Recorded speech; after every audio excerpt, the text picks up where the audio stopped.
नमस्कार, प्रणाम, स्वागत करती हूँ अपने YouTube चैनल दीपिका पंडित ऑफिशियल पे।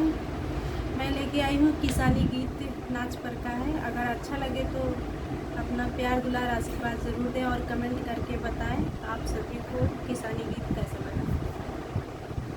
खेतवा में चमकई कुदरिया बालम तनी कैला किसनिया हो। खेतवा में चमकई कुदरिया बालम तनी कैला किसनिया हो। डाई उरिया पोटास मंगवाए खेतवा में मोरे पिया सन उपजाया। डाई उरिया पोटास मंगवाया खेतवा में मोरे पिया सन उपजाया। सुख से बीतई जिंदगनिया बालम तनी कैला किसनिया हो। खेतवा में चमकई कुदरिया बालम तनी कैला किसनिया हो।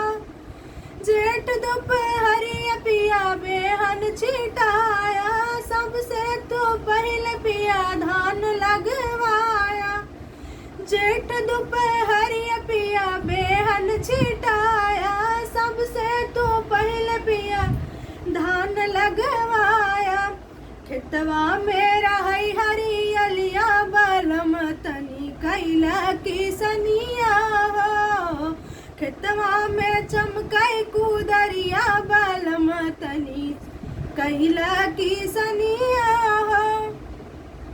चना मटर पिया उपजत नाही चना मटर पिया उपजत नाही।